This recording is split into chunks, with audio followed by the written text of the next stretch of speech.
Well, thank you for that very warm introduction, and thank you for all the communication, Chris, back and forth, preparing for this event. Really wonderful to work with you and to be here at Loggerhead. I want to acknowledge all of the Crossing Crusaders we have here in the house who have participated in the Crossing, and many of you who have made contributions over the years to Piper's Angels, including Sydney, who's here, who was actually led, put your hand up, Sydney, led the first fundraiser we ever hosted at the end of 2016 for Piper's Angels. She had come to me and said, my family does an annual fundraiser at the end of the year, and we'd really like to select you this year. And that was how we kicked off Piper's Angels back in 2016. Yeah, thank you. Thank you to the friends and family who are here, and to Piper for making it out. Piper, thank you so much for being here. And to my wonderful wife, Danny, who's back running the AV back there, who labored intensively on really the hard part of this, which was putting together this wonderful slideshow that I'm excited to share with you all. And yeah, so I want to thank too the crew we have in the house who's doing the video recording, photography, Mariana, David, thank you guys so much for being here. Because one of the most important things we can do is to share our story. We don't have a big marketing budget with Piper's Angels Foundation, so the way we share is how we can create awareness, which leads to advocacy and ultimately impact for the organization. So there will be a recording of this afterwards. If you do want to share it, we'll have it up on the Piper's Angels YouTube channel. All right, so my number one goal, now this is a bit different for me, because if you've ever seen me speak before, I get really excited, I have a lot of energy, and I'm normally kind of running around, and I have a microphone in my hand. So to be in one position and to be still is a much different experience. And I have 11 pages worth of notes.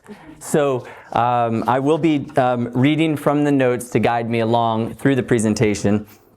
And so my number one goal and intention is that you walk out of here with a deeper appreciation for the gift of adversity in our lives, and a more expansive awareness of the miracle of what and who you are. And you'll start to understand why in just a few minutes. Now, have you ever wondered why the most powerful and abundant molecule on Earth, on the planet, is water? Most abundant. So I'm going to ask you to put on your explorer's hat. And by the way, I know a lot of people who speak here are either scientists or doctors. I'm neither of those. I'm a dad. That's my qualification to be standing here. So I'm going to invite you to put on your explorer's hat, to close your eyes with me for a moment, and just take a deep breath. So close your eyes, just drop in, and take a deep breath into your belly. And exhale. We're going to do this 2 more times with the eyes closed. And I'm just going to guide you into a little visualization here with the eyes closed. Take another deep breath. Drop in, feel into your heart. Take another deep breath, inhale, exhale into the belly. And now with your eyes closed and in your mind's eye, I invite you to envision standing at the edge of the Atlantic, just before dawn. The world is still, the wind whispers across the surface, and in that quiet solitude, the ocean breathes. It feels alive, because it is. And in its vastness, it offers something that no medicine can quite replicate: healing in its purest form. Now, keeping your eyes closed and without falling asleep, I want to take you on a little journey. Imagine yourself, and pretend like you're your 4-year-old self right now. So get into your imagination. Imagine yourself as a tiny molecule of water suspended and floating in the ocean. And as water, and the most abundant molecule on Earth, you are so important, but you are only 0.00000000003 meters long. You have 1 oxygen atom, and you have 2 hydrogen atoms that are bonded by shared electrons buzzing in and all around you, which makes you a polar molecule. You can absorb and transfer electromagnetic radiation, giving you unique properties, including a high heat capacity and boiling point, and the ability as a universal solvent playing a vital role in many chemical reactions, and magnetic surface tension that allows even insects to walk across you as a unified field of water. And let's not forget your incredible ability to easily transform through different states from a solid to a liquid and then into a gas. Can you still see yourself as that little molecule of water? You form clouds, you give life to rainbows, waterfalls, and all living beings. As this water molecule, as you're floating along in the ocean, you begin to notice and feel the connection to all the other water molecules around you. It feels good to be connected and flowing. Now expand your awareness into the spaciousness of the water around you. Notice your depth, your light, your darkness, and interconnectedness. And continue expanding your awareness into the presence of all the water molecules flowing in all the currents of the ocean. Feel into your power, your energy, your expansiveness. And let this realization sink in. Scientists estimate it takes a single water molecule on a global conveyor belt 1,000 years to complete one full circuit in the oceans of Earth. And how long that those water molecules and you have been traveling this earth. You may open your eyes. Welcome back from your trip, your journey. Now I'm going to ask you to put on your scientist hat. Different hat. Explorer to scientist. Our bodies have been shaped and formed by water. And like the earth, we are roughly 70% salt water. And for the average adult, that's roughly 36 liters of water inside your body, which equates to trillions of water molecules. Interesting fact, you're made up of 50 trillion cells, and every second, 2.5 trillion cells in your body die. So that's how many cells are active and working.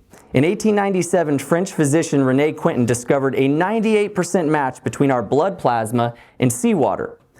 And science has proven simply looking at water, being near water, changes our brainwave frequency, putting us in a more calm, relaxed, and meditative state. In fact, each breath we take is 6.2%. Get this. I'd never heard this fact before. Imagine this. Every breath we take is 6.2% water vapor by weight, which means not only are we a water being, but we become the world and the world becomes us in every breath through a mostly invisible field of water, energy, and a magnetic resonance that's in and around us all the time. In a healthy adult, you ready? The body's water pool is renewed every 10 days. This means that a water molecule typically stays in the body for about 10 days before being replaced with all new water flowing through. Are you feeling flowy? Feeling your water element? Dr. Emoto was a Japanese scientist, some of you may have heard of him, who was known for his work on water and its connection to human consciousness. He claimed that water could absorb, hold, and transmit human emotions and thought, which he believed could be observed through the formation of water crystals. Emoto claimed that water is affected by human thoughts, words, and feelings, and he believed that positive and negative emotions could influence the structure of water molecules, like you see there. Emoto's research involved freezing water samples exposed to different words, music, or images, and then examining the resulting ice crystals under a microscope. He claimed that water exposed to positive messages like love or thank you formed beautiful, symmetrical crystals, while water exposed to negative messages formed less attractive, irregular crystals. Emoto believed that water was a blueprint for our reality, and that its structure reflected the collective consciousness of humanity. Now, why is this so important? He suggested that by understanding water, we could gain insights into ourselves and the world around us. And this is what you are, an entire ocean of water molecules flowing inside of you and outside of you in this very moment, in real time, each of us, an ocean in an ocean, and capable of more than you could ever imagine. And I love this quote by Heinrich Zimmer, "Limitless and immortal, the waters are the beginning and the end of all things." Well, good evening. I'm Travis Suk, good to be here again. It's an honor to be here with you, surrounded by people who deeply care about our oceans, our communities, and our future. Hey, there I am. And hey, there's Ryan. He's out there too. Cool. And our first double lung transplant paddler in the crossing ever, right there, Scott Johnson. And another good friend over here on the right, Todd McLaughlin, who owns the local yoga studio here right in Juno Beach. So, I'm standing here not just as the founder of a nonprofit or the organizer of a big, crazy ocean event, but as a father of a daughter who was handed a devastating diagnosis, and to share the immense gift that was born out of that pain. Tonight's talk is titled, Healthy People Need Healthy Oceans. And I can tell you from a first-hand account that this is a very personal truth. I want to share with you a little bit about our story. This is not just a story about a paddle. It's about purpose. It's about people, passion, perseverance, showing up, community, and holding a vision. It's about what happens when we face adversity and we step into courage together. Because for my family, the ocean didn't just offer beauty. It offered hope. It offered healing. And today it continues to bring together a community that surrounds, supports, and empowers us and many, many other families. This is my daughter, Piper. Up there and down there. Look at that, 2 places at once.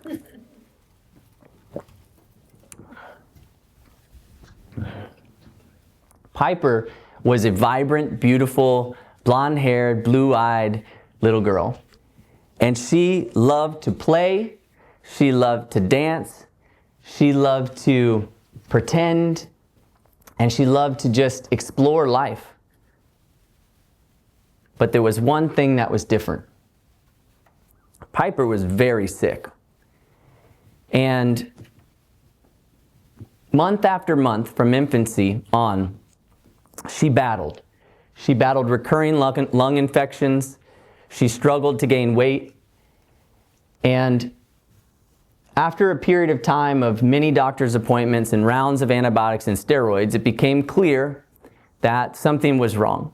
And I remember lying in the bed at night with her sleeping in the other room. And Piper would be asleep but having a coughing fit, 3 years old. Coughing and hacking like she had been smoking for her whole life. A deep, wet, heavy cough. And the agonizing pain of laying in that bed listening to her. You know, when you have a little child and they're sick and you don't know why they're sick, right? You would do anything to help them. And hearing her and not being able to do anything about it was a terrible feeling as a father who wants to just keep your little girl protected and safe. And so eventually, after some of the doctor's appointments and her being on rounds of antibiotics and steroids wasn't helping, they suggested that she get a chest x-ray. She got a chest x-ray, she had pneumonia. They said, well, this isn't normal, so they suggested that she be tested for other things. And I'll never forget when her mom called me. I was driving to work, and her mom said, with tears in her voice, and she said, we got back from the doctor's appointment, we got the results, and she tested positive for cystic fibrosis. I didn't know what cystic fibrosis was, but I said, are you sure? And she said, yes. They tested her twice, and it was confirmed. And we got off the phone, I pulled over on the side of the road, and I was just destroyed. You know, you never forget that feeling as a parent, right? Like the anger, the being heartbroken, feeling powerless, the frustration, you know, like, why do children have to get sick and suffer this way? And it was like, you know, when you have a dream of your life and you have a dream of your child's life, and then all of a sudden something happens and that dream is shattered, it fundamentally challenges you about how you look at life. And if you're not familiar with what CF is, cystic fibrosis is a progressive genetic disease that ultimately creates an overabundance of mucus inside the body. It affects mostly the respiratory system, the digestive system, makes it hard to breathe, it makes it hard to digest food, and it makes it hard to live the kind of carefree childhood most kids take for granted. So within a couple weeks, Piper had her first clinic appointment. And we're deep in this process. And the weight of the emotion, the heartbreak. And in my mind, as her dad and as growing up as an athlete, I'm thinking like, well, I don't know what all this means, but what can I do? And the questions just kept rolling through my head like, well, what kind of activities could she participate in that would help her lungs most? Is it swimming? Is it soccer? What is it? We go into the clinic appointment, and now you have to really imagine this, okay? I go in with her mom and Piper, little girl, we go into this kind of big medical hospital and environment. We're meeting with a team of doctors, right? A respiratory therapist, a gastroenterologist, a social worker. You're meeting all these people for the first time. They're all coming in and telling you different things. And so when the respiratory therapist came in the room, I said, I just really want to know, what is it outside of this place that we can do with her to keep her the healthiest as possible? And she said, well, interestingly enough, you asked that, anything that supports her lung function would be great, but in Australia, there were 2 surfers with cystic fibrosis that were reporting back to their clinic and their doctor. And the doctor kept noticing over and over that they were having better pulmonary function tests. They were having less hospitalizations. And he asked them, what are you doing different? And they said, well, we're at the beach, we're surfing every day. And that inspired that doctor to dig deeper. And ultimately, they did a study and proved that saline and salt air and salt water helps to break down the sticky mucus inside your lungs, provides better airway clearance for people with cystic fibrosis. And really anybody can benefit, right? But for people with CF, it's almost life-saving. So you can imagine being a dad who lives in Florida, near the beach and the ocean, how much of an incredible gift it was with all that weight of what had happened with the diagnosis to hear that the best thing that we could do for her was to take her to the beach, was to get her out on the ocean.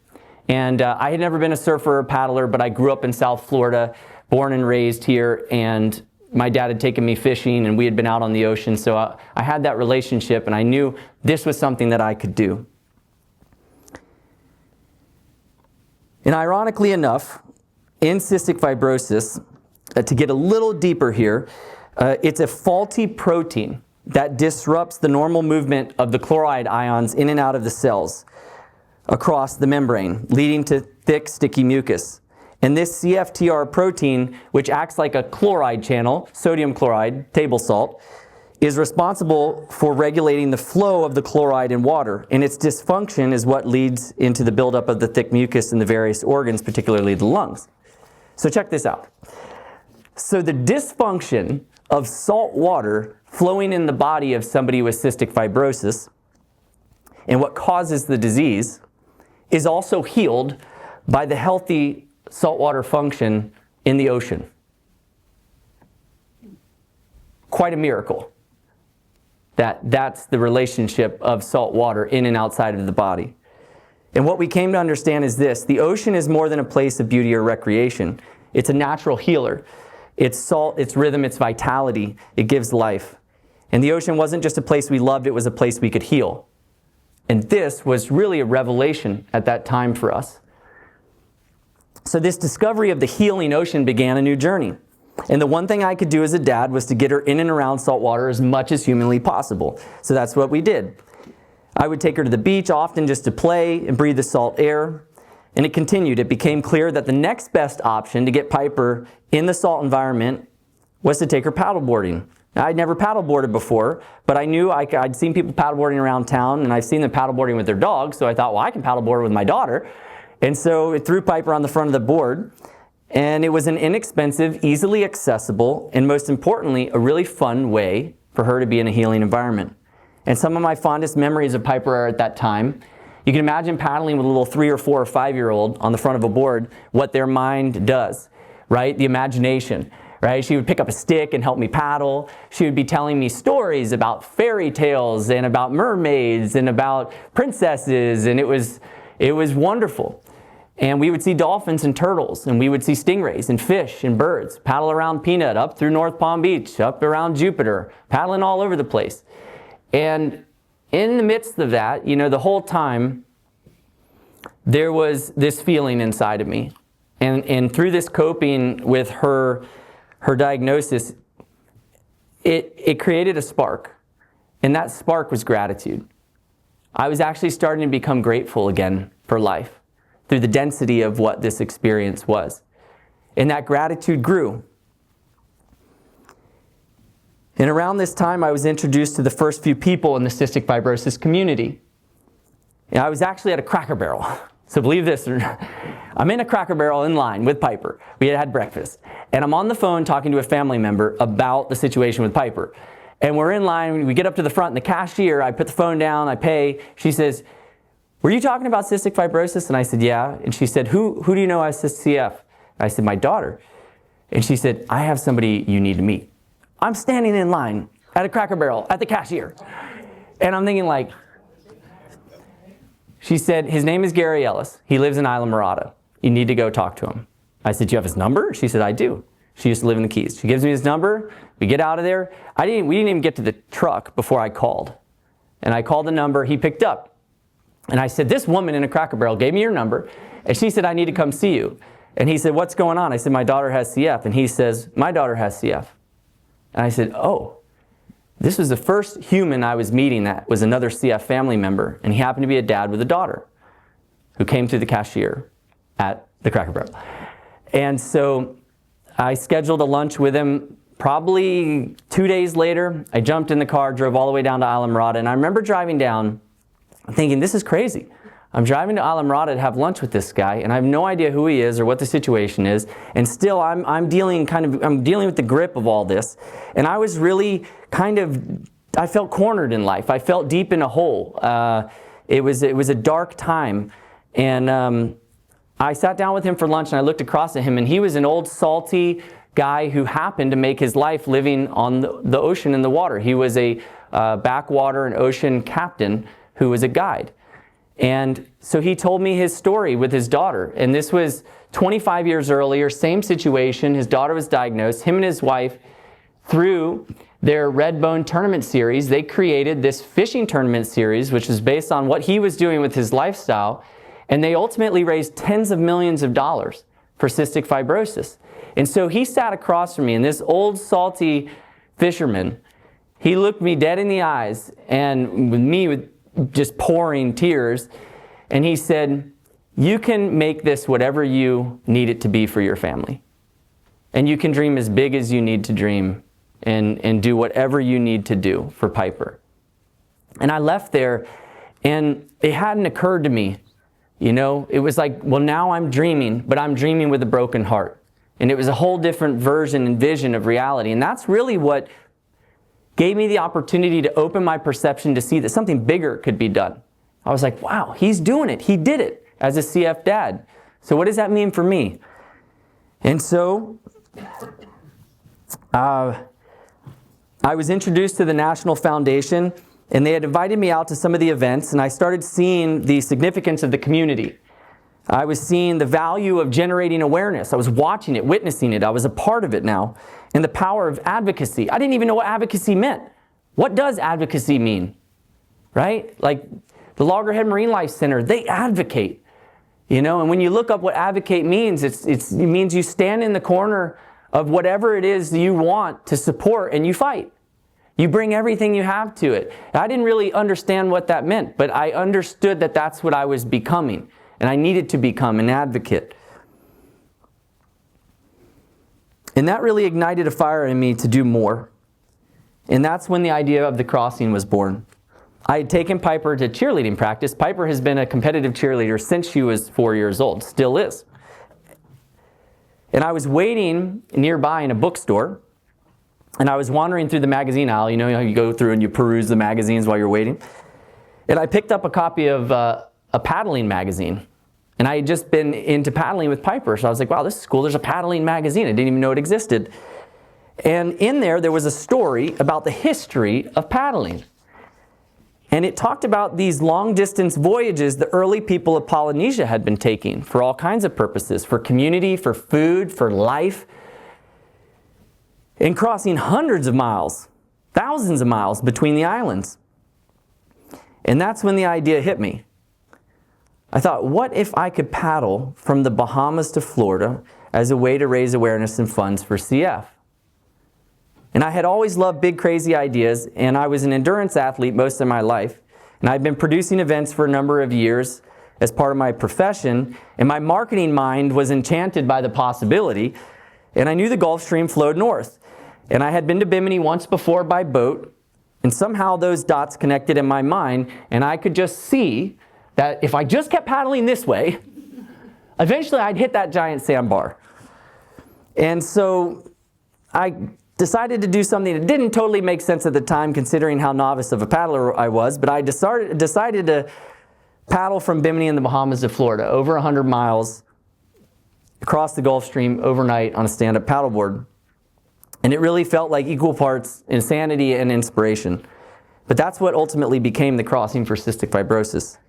I remember telling my parents what I was going to do. That's my dad and my mom. My dad was a Marine and a firefighter, always prepared, always safe. And I said, I'm going to try to paddle from the Bahamas to Florida. And he stopped and he looked at me and he said, son, that's why God invented Mercuries. Touché. My first training paddle, I had met a gentleman who was introduced to me running a paddle shack down at Riviera Beach, paddleboarding Palm Beach. His name was Kyle Ignieri. And I went out. It was a blustery, windy day, cold, in December of 2012. We did the event in August of 2013. I go out there. He gives me a big recreational board, my first paddle without Piper that I'm going to go train, right? He says, well, why don't you do a lap around Peanut, go down to Munyon Island and come back? I said, how far is that? He said, 6 miles. I said, okay, that should be a good test. So I go out and I go around Peanut. It's rough, it's windy. I couldn't stand on the board. I was falling off. By the time I got to the condos at the corner there, after you go into the Blue Heron Bridge, I was exhausted, cold, and I did not think I was going to be able to get down to Munyon Island and back. And I was like, well, this will tell me if I can do this or not. So I'm just keep going to Munyon. I got to Munyon. I got off the board. I had to take a break. And I sat down on the beach there and I thought to myself, what an idiot. I started telling people I was going to do this, and I can't even make it 6 miles down to Munyon Island and back. I got back from the paddle, and I was like, I felt like I had been, like, I had dragged through hell. And I got back to the beach, and when I got to the beach, Kyle was there, and there was another guy there. And I paddled up on the beach, and Kyle said, how'd it go? I was defeated. I felt like I failed. I was beating myself up emotionally and psychologically. My ego took a huge hit, and I said, it didn't go good. I need to really think about this a lot. And the guy who was standing there said, hey, Kyle told me what you're doing. And he said, do you have a paddleboard yet? I said, no. And he said, look, I work with a paddleboarding company. I'll give you a paddleboard to do the event. And like in that moment, right, I went from being so down about this to all of a sudden there was a guy standing there and he gifted me a paddleboard. I didn't even know he was going to be there. And it was like, that was the green light. It was an indicator. And it was like, okay, you may feel beat down, but keep going. And that's really, in a lot of ways, the theme of all of this. And so that first training paddle was significant. There was another training paddle that we did once Kyle had joined on board, and 2 other guys, an old friend and another gentleman named Joe, had called me up and asked if he could join the paddle. And at that point I was realizing paddling is way more fun with friends. And so they jumped in. Well, one of our training paddles, we went out of Palm Beach Inlet, and this was as we were getting closer to the event. We said, okay, we're going to do a 26-mile loop, out Palm Beach Inlet, up to Jupiter Inlet, and back down and around.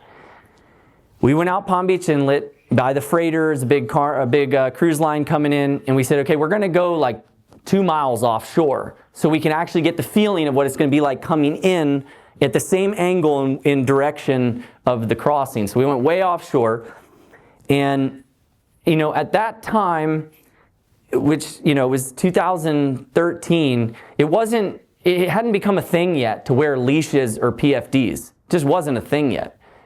After that, it became a law. It became something. But we didn't have leashes or PFDs on. We were just out there. And Shane fell. And when he fell, he landed really funny on the paddle. And I've never seen this happen since. And the paddle, a brand new carbon fiber paddle, snapped in 3 pieces. We're 2 miles offshore. So now he takes the handle and he stuffs it into the bottom part of the paddle. So we have a miniature paddle this big. So we all take turns on our hands and knees paddling with this little modified paddle. One of the guys had a phone on him. I don't know how long it took, but we got to the Juno Pier. He called Blue Line. He knew somebody at Blue Line. They brought a paddle down to Juno Beach. He paddled in through some pretty big breakers because it was probably 3 to 4 foot that day. Gets in, gets the new paddle, paddles back out. We're like, wow, okay, that was crazy. We paddle up to Jupiter Inlet. We're sitting maybe 500 yards outside the Jupiter Inlet. And we're all watching, and you can see the big white water dumping. And we're like, okay, what do we do? And Joe says, well, why don't we just paddle in to the beach and walk around and then get back in the inlet and keep going? And I'm like, no, come on, guys. Let's just charge it. Let's go for it, you know? And so he said, okay, let's go for it. So we paddle in. We hit the breakers. I mean, big rolling breakers. Coming in, an outgoing tide, boom, boom. No leashes, no PFDs. We get through it. We're all super stoked. We get up to the mouth of the inlet. Well, what had happened in the lesson that I learned? We had timed this whole loop based on the tide. And the delay in the broken paddle put us at the inlet way behind. So far behind that the tide had turned so much, it was now ripping out. So here we come, paddling in through the mouth of the inlet. The tide is ripping out. And if you've been there, you know how hard it rips. And we're paddling, and we realize, now this is after we went through this big whitewater. We get up there, we thought we made it. We get to the mouth of the inlet, and we realize, oh gosh, this is not good. We're paddling as hard as we could physically paddle. Young, strong guys paddling as hard as we could paddle, maybe gaining an inch every 10 strokes. Okay? Meanwhile, 40 feet away are fishermen on the jetty like this. And we're like fighting for our lives, because if we would have fallen, we would have been exhausted. We probably would have lost the board. We would have gone out through the breakers and into the ocean, and we might have drowned. It felt like life or death. And really quickly, the ocean had showed us that you're not the boss. And fortunately, after probably 20 minutes of really fighting and fighting and fighting, we got inside the inlet and we got over to where we could sit down in front of Du Bois Park there. And we sat there and we went, oh wow, that was almost really bad. And we got up, we paddled the rest of the journey back. And yeah, that was, this was all part of the kind of a process of that becoming a waterman, because I hadn't been, right? I didn't know to look for the hazards. I didn't know what to look for, but I was learning a little bit the hard way. And so everything was kind of falling into place. But one of the things that I noticed, which was really the most powerful aspect of this journey up until the crossing, was how good it felt for myself, for Piper and our family, to have the community coming together and rallying behind us. First time in my life I felt that. Oh wow, like people who I didn't even know were showing up to help us plan this event, plan the logistics, providing this, providing that, providing boat support. And so here we come, August, Bimini. We are ready. We are trained. We have fundraised. We were ready, we thought. And so we took off to Bimini, and as soon as we went out the inlet, a squall came through, and we went from being really excited with the boats loaded down. We went out the inlet, and this huge storm cell appeared. It turned black, white wall of water, lightning popping everywhere, pretty like 1 to 3 foot seas to probably 4 to 6 foot. We're going through this, and I'm thinking, this is the way we're starting this journey. This is not good. And we got through it, popped out the other side, and it was smooth sailing the whole rest of the way, but we had gotten soaked, everything on the boats, and again, unpredictable. So we shoot over to Bimini, we get there, we're having a blast, we're having a great time, we're paddling around, we're doing our thing, we went out fishing. Very exciting, very fun, it was all coming together. And then see, it was a Thursday. We were leaving on Friday, and we thought it was going to take 20 to 24 hours to get back because it was over 100 miles back to the Palm Beach Inlet back then. And so on Thursday, we went to sleep. At 3 a.m., I wake up and I hear ting, ting, ting, ting, ting, ting, ting, ting, ting, ting, ting, ting. And I got up and I said, what is that noise? And I went outside, and it was the little metal piece on the flagpole, and the flag looked like that. And I thought, oh no. This low pressure system had developed, and it was literally blowing 20, 25, 30 miles an hour. And we all got together in the morning and looked at each other and said, well, this is not good. What are we going to do? And everybody said, well, we're here. You know, why don't we just go for it and see what happens? A little while later, my phone rings. Pick up the phone, and it's the Coast Guard out of Miami. And the Coast Guard said, hey, is this Travis Suit? And I said, yes. They said, we hear what you're planning to do. And I said, yes. They said, we strongly advise against it. I said, oh, okay. Okay, I hear you. Okay. And so we got together as a team and we said, what are we going to do? And I said, well, we're just going to have to go for it. And so we went for it. So we took off. And we headed out on 5 p.m. on Friday, and we headed out into the sunset. And that was right before we took our last break, right before we paddled into the sunset. Well, as we sat down on the boards, the boats were nearby. One of the boats yelled, Finn! And we all pulled our legs up on the board, and we looked around, and this was back before they had the shark bands technology. And it was a pod of dolphins. And what was really interesting is the dolphins came around and they were checking us out. And one of them, I'd never seen this happen before, but one of them, we were sitting there right between us all. It was like it came up like an elevator. It came up like this with its fins, and it looked around like this. And we were like, and then it went back down like this. And we all just went, what was that? I looked it up when I got home. It's called eye spotting. So when they want to look at something for a longer period of time, they'll bring themselves up out of the water and hold themselves up to look instead of just jumping. We thought that was a great omen. Well, that's what it looked like in the wind shadow as we were paddling off the island. Once we got into the Gulf Stream, and it kind of goes into the dark of night here. This is actually when the next day after the sun rose. So there's a space in between here where there were no photos or videos, and that's because the wind was blowing so hard. It was 6 to 8 foot seas. The swells were breaking in the Gulf Stream. The swells were so big that when we were paddling behind the boats, the boat would go down the front swell, and we would lose sight of the boat.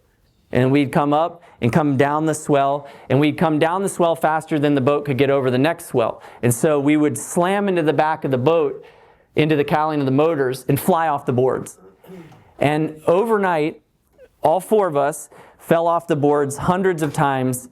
We were seasick, we were fatigued, we were hypothermic, and we were getting our butts kicked. And it got really hairy, and it really got dangerous. And so around 3 a.m., I decided, because they were kind of all looking at me, mostly everybody on the boats were seasick too. And we said, well, what are we going to do? And I said, well, why don't we leave one paddler in the water and we'll relay for 3 hours until the sun comes up. And so that's what we did. We relayed until the sun came up. This was around gray light. We all got back in the water. We paddled into the Palm Beach Inlet, and this was coming in. That was coming into the tiki bar. You can see there. Now, there was supposed to be a big party waiting there for us, but what happened was we got blown across so fast, and our satellite tracker wasn't pinging, so we arrived way early, and so the only people who were there were some of our friends and family and a couple of different media outlets.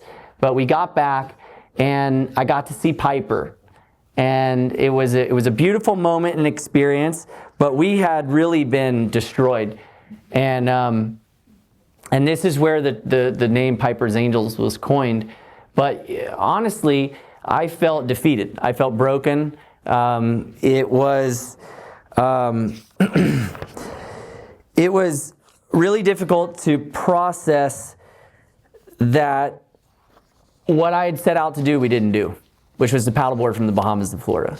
Even though we raised awareness and raised funds and did all that, we didn't do it. And it took a long time to kind of move through that and get over that. But this was kind of just really the beginning. And what I had thought was really difficult about this situation, I didn't realize that there were even the worst kind of battles had laid ahead. And over the next few years, Piper got even sicker. She was battling recurring lung infections. She was struggling to gain weight. She was in and out of the hospital. But I was still driven to keep Piper in and around the saltwater as much as possible. And along the way, we had learned about this surf camp in Costa Rica. And so we booked a trip to go down there. And it was a spectacular experience. We went to Witches Rock Surf School in Tamarindo. That's Piper on one of her first waves. I remember standing on the beach. The instructor took her out. She catches a wave and rides it. And I'm just crying on the beach. And wave after wave after wave, you know, and they did video analysis. She got a certificate. She graduated from the surf school. We were on top of the world. It was an amazing trip until it wasn't, because the tide quickly turned on us. And so goes the life of someone with a progressive illness like CF. Totally unpredictable, just like the ocean. And the most fun trip we'd ever taken had turned into a nightmare of a situation, because she developed a fever. She got sick, she was vomiting, she was severely dehydrated. We had to fly home and cut the trip short, and we went straight into the hospital for a 4-week hospital stay. That ended with Piper needing a long-term IV port for intravenous antibiotics and steroids, and a feeding tube that pumped 500 calories of liquid nutrients into her stomach every night for the next 2 years. And it was because we had discovered that she, underlying her sickness, she had a specific bacteria called Pseudomonas. And it can be deadly for people with CF. And that's, after all this being in the salt water, it kind of excavated and created an inflammatory reaction in her. And so here we are 4 weeks in the hospital, and one night I was laying there in the cot next to her, and Piper was in the bed, and she had been coughing. She was asleep, but she was coughing and coughing, and she woke up. And she looked at me, and she said, "Daddy, my lungs are burning." She had tears in her eyes, and I called the nurse. The nurse comes in. The nurse gave her some pain medication. And I remember walking out in the hallway, and I just leaned up against the wall, and I kind of slid down to the floor. And it's like, 1 a.m. in the hospital. I'm sitting there, and I just had like an emotional breakdown. It was like,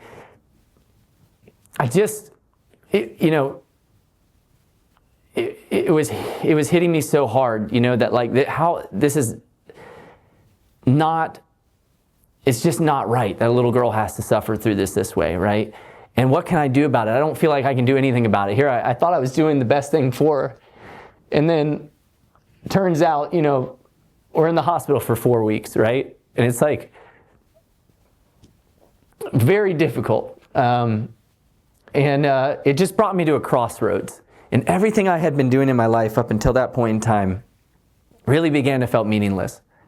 And it felt like the only thing that I could focus on was her. The only thing that I could do was understand what was going on with these families. And I was really understanding that these families were dealing with children who were sick and suffering. They were dealing with driving back and forth to the hospital, long hospital stays, dealing with insurance companies and medications and all these different processes. And that's how Piper's Angels was created. It was created because of this need and seeing what the families were going through. And this adversity is what changed the course of my life and realigned me to a path to serve a higher purpose.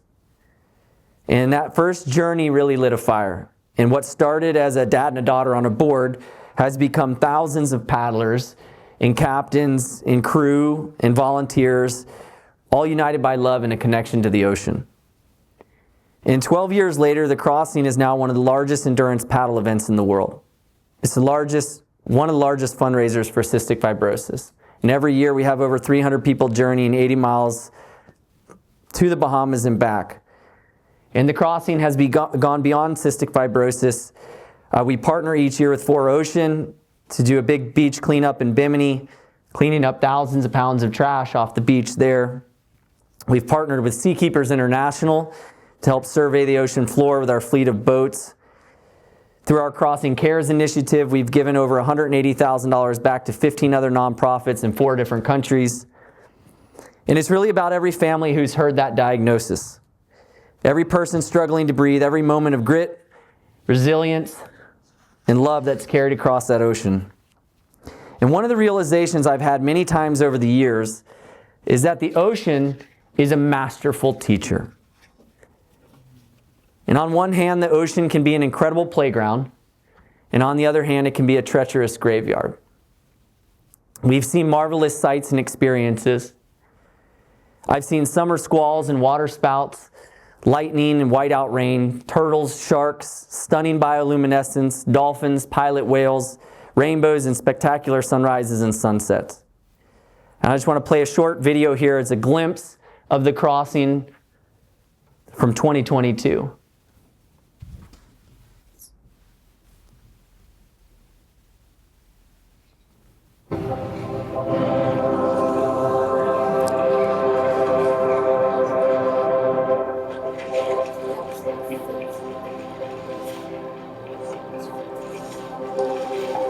It's the bioluminescence.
Now, here you see a couple spotted dolphins, and I just wanted to share a quick story about these dolphins, which I didn't take this picture, but I wanted to share something with a training paddle that happened right here out behind Loggerhead. A buddy of mine, we pushed off the beach for a training paddle one year for the crossing. We went north up to Juno, and we're paddling along, and he tells me, hey, I was out here last week, and I saw spotted dolphins. And I said, no, you didn't. The spotted dolphins are in the Bahamas. You go to the Bahamas to swim with spotted dolphins because they're the friendliest dolphins. They'll hang out with you. And he said, no, they were spotted dolphins. I said, Matt, they weren't spotted dolphins. We keep paddling. We go north a couple miles, we turn around and come back. Right off the end of the Juno Pier, here we see some dolphins coming. They get closer and closer, and sure enough, they were spotted dolphins. And I said, Matt, those are spotted dolphins. And he said, I know, I told you I saw spotted dolphins. I said, dude, we got to get in the water with them. Peel off the leash. PFT goes, are you sure? And I said, yes. We're in right there, perfectly clear water. We jump off the boards, we dive down, and it's a mom and the papa and the baby dolphin. And they're swimming in and all around us. And they were talking, and it was an incredible experience. And these are just some of the experiences that have happened over the years that make me so grateful for this relationship to the ocean. And a quick side story about a man who once wrote one of the most popular songs of all time about the ocean and truly lived by its wisdom. So I used to bartend on Palm Beach, and Jimmy Buffett was one of my best customers. And he would come in and sit at the bar. Nobody knew it was him. And we would have these incredible conversations about life, about surfing, paddling. And one time we were in a conversation, and it was about how wind can affect you. And he said, well, Travis, wind builds character. And I always loved those wise words from Jimmy.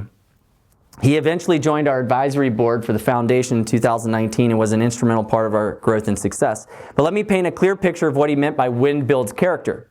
Here we go. Are you ready? This is going to be a crossing progression. I'm going to fly through this because I know I'm a little over time here.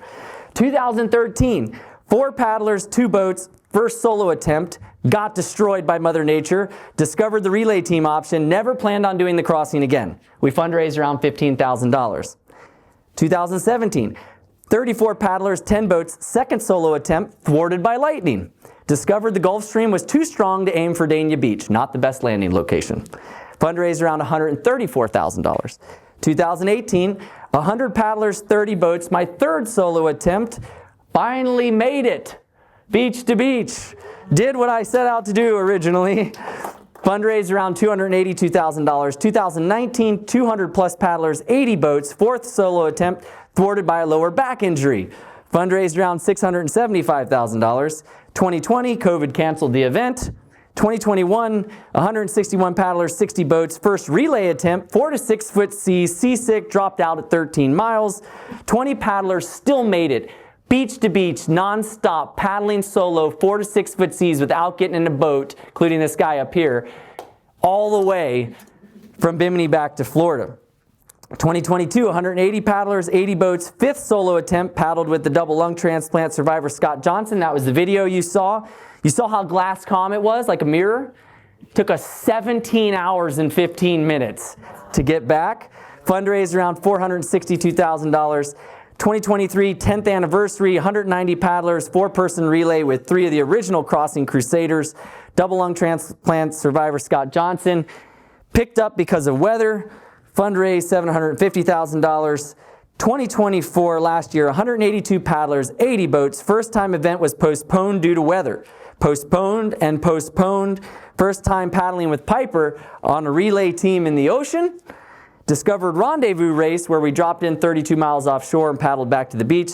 Fundraised around $812,000. Our most successful year yet, despite the fact that the ocean and the wind was not favorable. This year, 2025, we've got 120 paddlers, 50 boats, and this will be the first time I'm on a relay team. I just wanted to run through that just to share that no matter what, it's ultimately up to the ocean, and the ocean is the X factor. So, one of the biggest lessons in the gift that both cystic fibrosis and the ocean share in common as a core teaching is this. This is what I've learned most from CF and the ocean. That adversity is the starting line for courage. So courage becomes the fuel for inspiration. Inspiration opens the door to devotion. Devotion sets the stage for the embodiment of unconditional love. That's what this beautiful little angel has taught me. And through courage, the alchemy of our pain and suffering transmutes into wisdom. And the measure of triumph is invariable to the capacity to overcome adversity. The ocean teaches you everything about yourself. It strips away your ego. It doesn't care who you are or what you've done. It demands presence, respect, and in many ways it reflects life with CF. It's unpredictable. It's humbling, sometimes calm, sometimes stormy. It teaches us how to endure, how to adapt, and how to surrender and how to fight. When our paddlers launch from Bimini, they know they're not just crossing the water. They're crossing into a deeper understanding of what it means to be alive, to support one another, and to honor the natural world that holds us. Barbara Marx Hubbard says, "Crisis always precedes transformation." Boy, is that true. And so just quickly from the audience, I would just like to just survey the audience. Has anybody in here never experienced adversity in your life? Anybody? Okay, so we all have something in common, a universality here. Now, like in a quick fire round, I would love to invite the audience to participate. Now, I know this is asking you to step into your vulnerability, but if you could summarize in one sentence, if you have been through adversity or are going through adversity at this time, just raise your hand in one sentence, share what that adversity is. Anybody want to volunteer to throw up your hand and share any piece of adversity you've ever been through in your life or something you're going through now? Anybody? Anybody? Anybody want to step into that vulnerability and share quickly? Anybody? Anxiety over here. A little anxiety. Okay, anybody else? I'm dealing with a mom that's 101. It's a challenge. Yeah, anybody else? Yes. Mine's very different. So I foster kittens, and I have a batch at the moment, and I took them on Sunday, and one passed Monday morning. And there's that adversity of what did I do wrong, but I'm learning because we're doing some aggressive treatments on them and it's succeeding. So without that happening, I wouldn't have learned this new technique. So what you say is so right. You have to have those challenges and then you move forward. You can't sit there and cry about it. You've got to say, okay, poor little A's died for a reason, and the reason is now I know what to look for and I can treat. So beautiful. Thank you for sharing. Anybody else have it on their heart to share quickly? Any adversity in your family, friends, anybody? Well, we'll end on that note. Thank you for sharing that. And I just wanted to bring that point out because to me, when I look around at people, because of the adversity our family went through, what I see is I see humans who have come to this planet, and the kind of the ongoing joke is, well, do you think we came here for it to be easy? Because when I look around, I see a lot of adversity.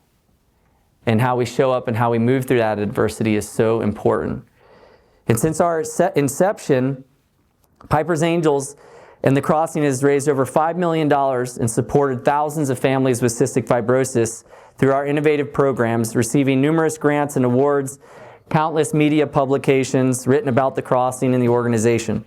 We are now one of the most impactful grassroots organizations in the world for cystic fibrosis, and we're leading the fight for health equity in lower income countries where the most compromised children still have a life expectancy in the single digits. Today, Piper is 17, without braces now, yeah.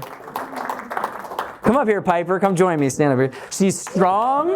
She's resilient. She's radiant. She knows what it means to fight. She also knows the power of community and the magic of the sea. And she inspires everything that I do and every word that I speak. And today she has the opportunity to inspire and witness others go through their own initiations and transformations through the Crossing, and knowing that she is not alone. Would you care to share anything with the audience? Sure.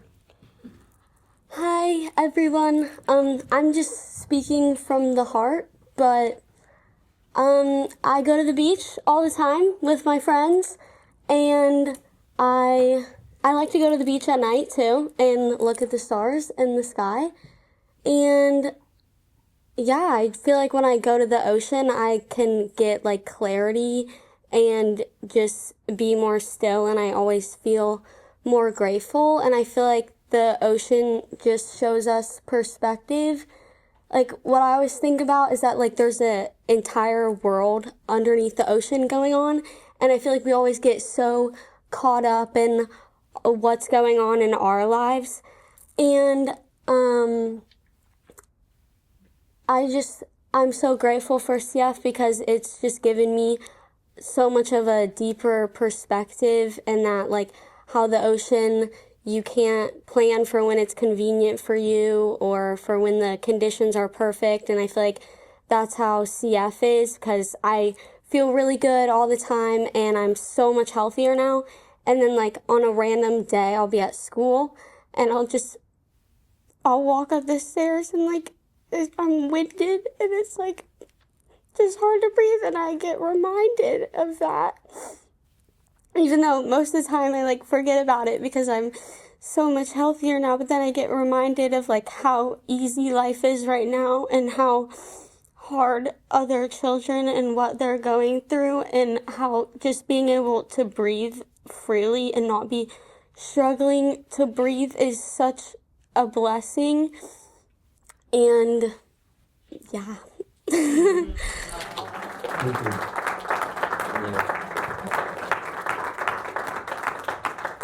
So the ocean has always called the bold, the daring, and the adventurous, the explorers, the navigators, and the dreamers. And here's my invitation to you. When you look out at the horizon, like you do right up here on the ocean deck, don't just see water. See purpose, see possibilities, see energy, see pure consciousness, see healing. See the ocean as an ancient and wise teacher. See the ocean as the lifeblood of this planet and of our bodies, and one of the greatest gifts that God has given us. Because when we cross the ocean, we bridge the gap between hope and healing. When we cross, we carry 80 miles of love for those who need it most. And when we cross, we change and save lives. And many of you are passionate ocean advocates, and you know the ocean, you understand its power, its danger, and its beauty. And you are the exact kind of people who can help us chart the next leg of this journey. So the call to action is, maybe you know somebody, maybe yourself, who could become a crossing team captain, a support crew, maybe sponsor a paddler or a CF family to participate in the event when otherwise they couldn't. Partner with your company, your crew, your brand. Come to Bimini. Join a crazy and courageous tribe of ocean warriors. Then feel the electricity of a community that's driven by love. So, in my closing here, humanity's relationship to the ocean is the most important relationship that we have. We are all members of the breathing community, just like we are all members of the water community. In 2018, Piper and I had a chance to meet Guy Harvey and his daughter Jess at the Surf Expo in Orlando. When we shared our story about Piper's Angels in the Crossing, he took a pause, and then in one sentence, in a very charming Jamaican accent, which I will not attempt to replicate, Dr. Guy Harvey summed up this profound relationship we have in one sentence. And he said, well, that makes sense because you can't put a sick kid in a sick ocean. The ocean birthed life on this planet. It feeds and nurtures our species, and we breathe because the ocean breathes. Perhaps the ultimate lesson the ocean teaches is that all of life is an ocean. And on a deeper level, this ocean is a mirror for our own human consciousness. When we commune with this incredible life force of the ocean, it serves our deepest desires for growth, for transformation, connection, love, and truth. The ocean is a mirror for our own human journey, and through uncertainty and adversity, that's why it warrants our devotion and care and love. Not just because our physical lives depend on the ocean, but because we are made of it. We are part of it. And it points us to this vast, interconnected web of divine energy and intelligence, ever-flowing, ever-changing in its infinite currents. And because beyond our bodies and beyond our minds, there is an infinite ocean that we shall find together. Thank you.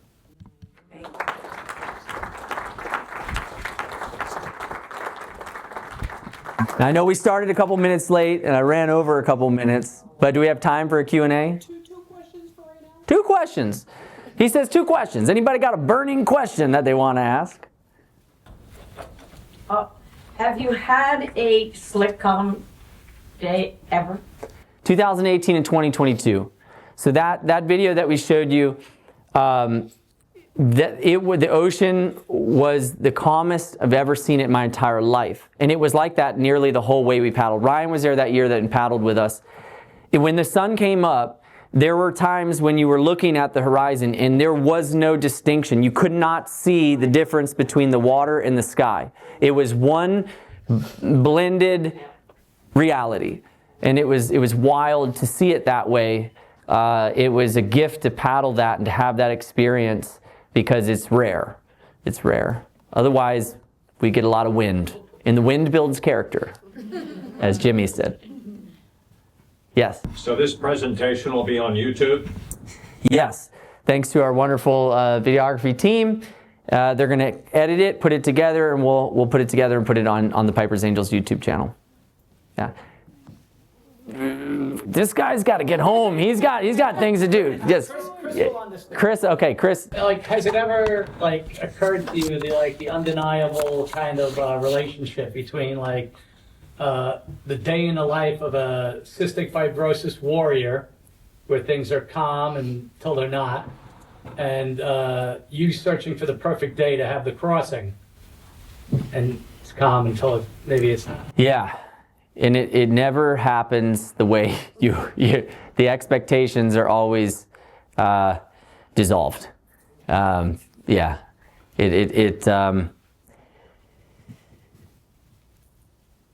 it's interesting when you think you can plan something about life, and life has other plans. So, yeah. I like to say it's always something out there for sure. Folks, Thank you so much.